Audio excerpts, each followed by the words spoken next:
Good morning. आज का जो हमारा टॉपिक है वो है वोकल फॉर लोकल, जिसमें हम कम्युनिटीज़ की प्रॉब्लम देखेंगे जो लोकल एरियाज़ में होती है। जैसे वेस्टेज डिस्पोजल, हमारे जो आसपास की कम्युनिटीज़ होती हैं, एरियाज़ होते हैं, वहाँ पे 1 मिलियन से ज़्यादा टन्स में वेस्टेज डिस्पोजल हो रहा है और ये हर ईयर का यही रूल है और इसके लिए ऊपर कोई सजेशन नहीं मिल पाता, ना इसको ठीक करने का कोई तरीका है। इसके इफ़ेक्ट भी बहुत हार्मफुल है जिसके ऊपर हम ध्यान नहीं दे रहे हैं।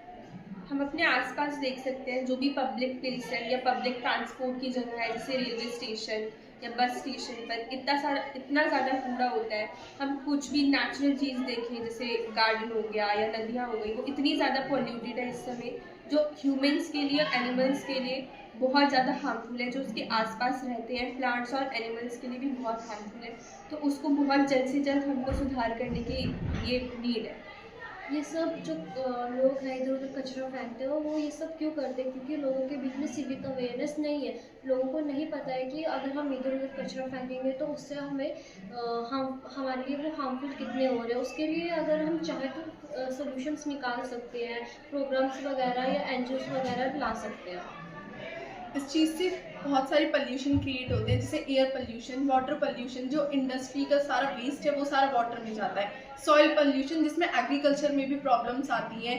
इससे प्लांट्स, एनिमल्स, सारी चीज़ों का हार्म होता है। इवन जो हम चीज़ ग्रो करके खाते हैं उसमें भी केमिकल्स होते हैं।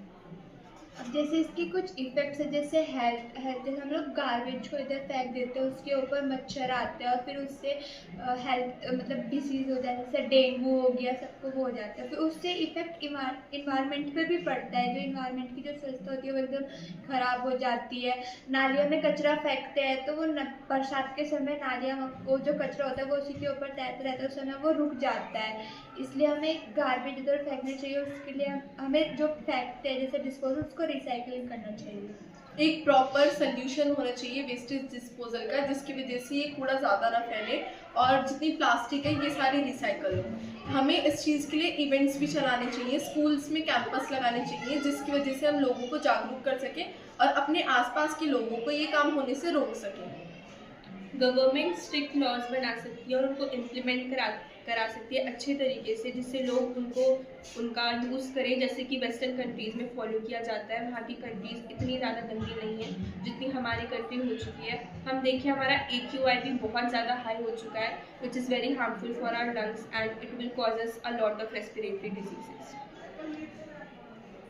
अगर हमें ये करना है तो हमें सबसे ज़्यादा अवेयर करना पड़ेगा हमारी यूथ को, क्योंकि वो हमारी आने वाली जनरेशन है। अगर हम उनको समझा पाएंगे तो आगे हमारे फ्यूचर में भी वो काम आएंगे। अगर हम अपने आसपास देखें, स्लम एरियाज़ में इतनी ज़्यादा गंदगी है जो वहाँ के बच्चों के लिए बहुत ज़्यादा हार्मफुल हो सकता है।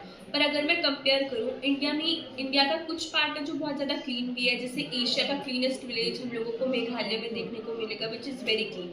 पर अगर मैं कंपेयर करूँ दिल्ली का स्लम एरिया या बॉम्बे का स्लम एरिया, वो बहुत ज़्यादा गंदा है जो वहाँ के लोगों के लिए बहुत हार्मफुल है। तो हमें एक रिस्पॉन्सिबल सिटीज़न बनना चाहिए।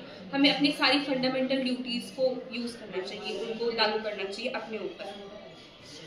मिस्टर नरेंद्र मोदी जी के द्वारा 2014 में स्वच्छता पखवाड़ा भी स्टार्ट किया गया था, जिससे लैक ऑफ अवेयरनेस बढ़ती है और ज़्यादातर स्कूलों में अक्टूबर के मंथ में ये जागरूकता चलाई जाती है कि स्वच्छता पखवाड़ा है, इसको सेलिब्रेट किया जाता है, इसके सजेशन दिए जाते हैं, इसके इफेक्ट बताए जाते हैं और बच्चों को अवेयर किया जाता है और बच्चों की काफ़ी सारी हेल्प की जाती है कि इस तरह से आप सफाई कर सकते हैं, इस तरीके से आप कूड़ा नहीं फेंक सकते, इस तरीके से आप रिसाइकल कर सकते हैं।